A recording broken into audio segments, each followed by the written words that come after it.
Good afternoon, everyone, and welcome to the December issue of The Voice of the CDFA. I am thrilled to be joined again by Kristen Shearin. Kristen is our new Director of Education here at the Institute for Divorce Financial Analysts. And after speaking with her last month, I realized that she and I had so much more to talk about, so we decided we would go for a volume 2 of our podcast. Welcome, Kristen. Hey, thanks again for having me. So today we wanted to talk about a few different topics, but I wanted to start with something that Kristen brings that's rather unique to the CDFA community. Kristen is not only a certified divorce financial analyst, but she also is a licensed attorney in the state of North Carolina, and she's also a business valuation. She's certified in business valuation. I forget the exact designation. Can you tell me again what it is, Kristen? Yeah, so thanks again for having me. And I'm really excited about having the opportunity to talk to more CDFAs and hopefully bring more attention to the CDFA program, because I think it has so much value in a litigation setting that maybe not all attorneys realize how beneficial it could be. And certainly, I think the general public doesn't realize how beneficial it could be. Yes, we're working hard to make sure that we increase the recognition of the CDFA designation, both within the general public and within the legal communities. Could you talk a little bit about what you perceive as the value a CDFA can bring to the legal community? Yeah, I think specifically where it's underutilized is in temporary hearings. So when we have a temporary hearing in court, whether it's for child support or post-separation support, alimony, we're only given a very limited amount of time in a temporary hearing setting. And typically, at least where I practice, they give you about 30 minutes. Well, that's a very, very short period of time to get in all the information that you need about your income, your spouse's income, potentially your financial needs, and potentially your children's financial needs. And to expect a client to do that in a very limited time setting is a lot to ask of them when they're nervous. They've never done this before. It's very easy for them to kind of go off on a tangent and spend a little bit of the precious time that you have potentially explaining something to the court that doesn't need to be explained, and not focusing on the data that the court really does need to focus on to make their decisions. And I think that if you simply hired a CDFA to go to court for you for these temporary hearings and talk about what each party's income is, not only would you get a better outcome, but you'd have a cleaner presentation. You'd have a better chance of the judge understanding what it was that you wanted them to understand, and you would get in more information within your limited time frame. And I wish that more attorneys realized how beneficial that can be, and what a great use of time it could be. I know that some people shy away from it because potentially they don't want to pay the CDFA rate to come to court and testify when they think that it's not necessary, and they think that their client can do it. But the reality is that getting a better income absolutely pays for itself. It easily pays for itself. And I think the cost benefit is absolutely 100% there. And I think if more clients were aware of this service that's available, they would feel a lot more comfortable having someone testify on their behalf. Most of our clients don't want to do that piece. They're nervous. They've never done it before. They're anxious. I think a lot of clients would happily pass that over to someone else. They were made aware that that was something that could be available. And as attorneys, we like to win our cases. We're a competitive group. I personally think as an attorney that it gives me a huge advantage in court when I use a CDFA, because I'm more likely to win. And that's what I like to do. So, I think there's so many benefits and so many opportunities to utilize CDFAs in a litigation setting that, just aren't being utilized as often as they could. When we were talking earlier, we started talking about places that you look for hidden income, and places that, as things have changed, and with every new invention, there are new ways that invention or that concept can be morphed. Could you share with our audience some of the ways you have seen or heard of people hiding money in divorce cases? Yeah, and they are absolutely getting a little more creative. But some of the ones that I've personally been surprised by is a sports betting account. Recently saw that one, and that one was new to me. The always to be on the lookout for purchasing gift cards at the grocery store. Just adding $100 Amex gift card to pretty much any purchase that you make. Another one was overpaying the IRS, which nobody wants to pay taxes, but I have seen somebody overpay their IRS bill and just waiting for the divorce to get the refund. Also, have seen ordering a bunch of Amazon things and then returning it and getting an Amazon credit and maintaining an Amazon credit in their cart of $6,000. So some of that can be substantial, even though you think that the action is very small. What about cryptocurrency? Have you encountered that in divorces? And is that easy to track or difficult? Obviously, that's the new one and the big one. It is very hard to track. It's very difficult. And in fact, the only way that I know of that you can find it is to find the money that went into the crypto once it exists. If it's outside of your jurisdiction, you're going to have a really hard time getting that information in any other way. The only other thing that we typically do to get the information is, we issue discovery. And what discovery is, there's interrogatories. We're allowed to ask questions. And those questions have to be answered in writing under oath. And so we can say, list all of your bank accounts. Tell us where, this transaction, explain this transaction and where that went, or tell us whether your entire paycheck is deposited into the joint account, or is it deposited into any other account. And so those are things that we can ask, and there are written responses that they have to provide to us within 30 days. And it does have to be answered under oath. Now, does everyone answer those truthfully? Of course not. The other thing that we can do is we can ask for what's called a request for production of documents. And that is where we ask them to produce documents. And we can go back, pretty much typically you can go back 2 to 3 years. If you have reason to think that you need to go back further, you can go back a little bit further. You might get an objection on that, but you can usually ask for 2 to 3 years of statements without any issue. And again, they have to produce them within 30 days. And so when you say, give me all of your bank account statements, they are supposed to produce all of their bank account statements. Again, how do you catch them if they are not truthful in their responses? One of the best places to look is, in the tax returns. Are you seeing something in there that's inconsistent with the documents that they produced? Did you see, a 1099 from 2 years ago, and now that account is not present? Where did that account go? And so it is a little bit of detective work. And then finally, what we can do depositions. And depositions can be really good after you've looked at all of the financial data and you really have some specific questions about why certain transactions were done a certain way. The one that you and I talked about earlier is a business owner that we have. I think that they are increasing their inventory, and you wouldn't necessarily think of that as a way to hide money, but it is, because it's a place where they can save money next year by not having to purchase that inventory that they purchased this year, that reduces their income. And so once you've sort of identified the different accounts and questions that you have after looking at that information, that's when it's a good time to do a deposition. And we listened to Nancy, who gave the wonderful talk the other day on the financial analysis and doing the income analysis.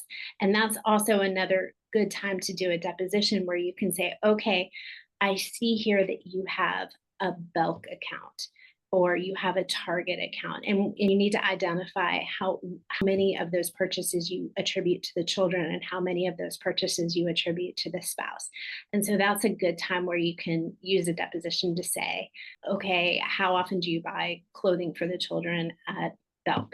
How often do you buy clothing for the children at Target? What kinds of things do you buy at Target? What kinds of brands do you purchase? And so those can kind of help you whittle down those areas where you're not quite sure how to categorize an expense. And so I really like to do a deposition well after I've dug pretty deeply into the financial analysis so that you can ask those very pointed questions about explain to me this transaction and where this went, explain to me why your paycheck is distributed to two different accounts and why did you choose to do that. And that will oftentimes lead you to the additional hidden funds like the sports betting account. How come your grocery purchases doubled this year versus last year? Maybe it's because the prices went up, or maybe it's because you're buying $100 gift cards. So I really think that a CDFA and an attorney could work really well together once the CDFA has very much dug into that financial analysis, and then have the attorney really clarify those open-ended questions where you just have data that you're not sure what to do with, or you have data that you suspect is missing and hasn't been produced. And that I think is fun as an attorney when I have someone give me kind of that information or those kinds of red flags. That's fun for us to depose somebody and be able to catch them in some inconsistencies. So I think that's a really good place where we can work together. So what if you go through all of this and at the end of it, divorce is finalized, agreements have been signed, everybody's done, and then you find out someone has an item that they didn't disclose, say like an airplane. Yeah, What happens then? it's a good, interesting problem to have. But I think that, well, one, you can file something with the court if it was a case that was litigated with the court on the basis of fraud. So you can ask to have that based on fraud. But if you enter into a separation agreement, I always include a provision in my separation agreements that if it comes to light later that somebody has failed to disclose something over a certain amount, and I'll usually put, over $2,000 or something, that if you're able to locate an asset after the separation agreement is signed that's over a certain amount, that the person who was harmed by that gets 80% of that asset. And if they have to spend attorney's fees to have that provision enforced, then that person has to pay their attorney's fees as well. And that's usually a pretty good incentive for everyone to disclose everything. And then I attach a spreadsheet of exactly what accounts everyone said existed on the date of separation.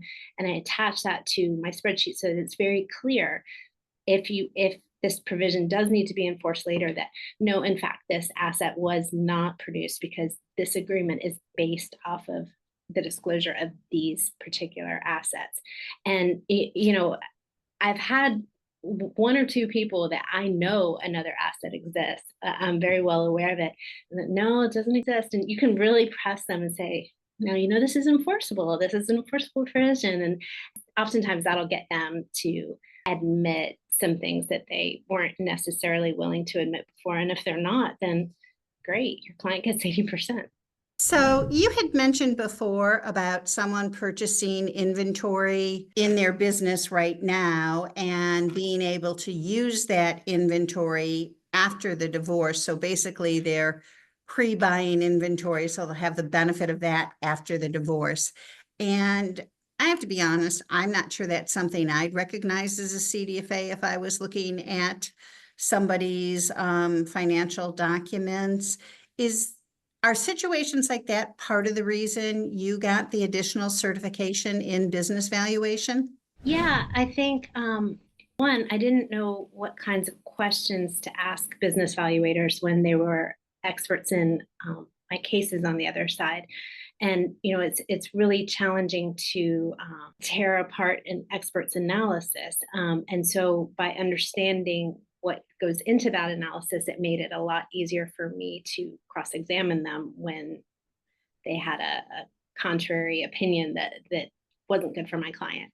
So I think that was the primary reason that I did it. But where it has really helped me is because I understand what does go into a business valuation. And, there's a lot of reasons why inventory costs may go up. And that is something that a business valuation expert would look at. They would look at inventory costs and current inventory, and all of that would go into their business valuation. But I also know that if you suspect something like that is happening, that bringing that to their attention when they are doing the valuation gives them the opportunity to poke a little bit deeper into that area that they may not otherwise know to look into at a deeper level. Maybe the cost of a product went up. And so that would be something that would be very easy if you were asking a business owner to say, well, why is your inventory up this year? Well, prices are up, inflation. You could explain that away very easily. But if I was to say, listen, I specifically think that this is happening and here's why,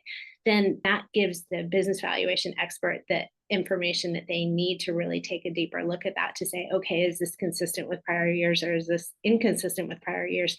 And is this potentially an area where they are hiding income or not? So it's been hugely helpful since I have a lot of clients that have small family-owned businesses. And that's where I think bringing in the additional expert as the business valuation expert to work on those areas that you're not as comfortable with and to partner with them is really the best outcome that you can give to your client. And I never found a situation where the money that you spent on the business valuation wasn't worth doing. I had another case, very small business. It's a service-oriented business, a sole person that was going out doing, trade work basically. And this is a business you wouldn't necessarily think had much value. And we hired the business valuator to look into it. And it came back that, it was worth $80,000. Well, not a huge amount of money, but certainly some money. And it was well worth paying the business valuation expert, $5,000 or $6,000 to uncover $80,000 that otherwise would not have made its way onto the spreadsheet for a business that you wouldn't have necessarily expected had that value. And so that's $80,000 of a different asset that I can get for my client by spending $5,000. And so a lot of people don't understand the cost benefit of spending some money with a certified divorce financial analyst or with a business valuation expert, because I think that they don't understand the returns that they get on the other side. And I've rarely been disappointed when I have hired experts to do those things, because they give you the data and the numbers that you need to get those more positive outcomes for your client. I know it's not always possible to afford it all, but when it is, I think it's money well spent. Well, it's interesting. We have, within the CDFA community, we have a lot of our professionals that also have other designations. And I think it's worth noting, as you said earlier, that, when you have those other designations, you can't, for lack of a better analogy, wear all three hats at the same time. For any individual client, you're not functioning as their attorney, as their CDFA, and as their business valuation expert. But knowing what the other roles are supposed to do or can do makes you a better attorney or makes you a better mediator. It's having the knowledge of all the moving parts, so to speak, in a divorce really helps you provide the best possible outcome for your clients. Yeah, and I'm not a practicing certified valuation expert. I'm not out valuing businesses. I don't do that. But taking the training and learning how it's done has been hugely beneficial to me in my job, and understanding those moving pieces and how they work, to have a better understanding of what information is useful or not useful to my client. And I think that that's something that everyone could benefit from, some additional training in specific areas. And that's where I think the CDFA designation comes into play. You don't have to be a practicing CDFA for it to have value, for you to have a higher level of understanding of the financial process and being more comfortable in that role, so that you're able to identify these things in the role that you do work in, whether that's as an attorney or as a paralegal. And so just getting that additional knowledge and information opens doors that you wouldn't necessarily expect.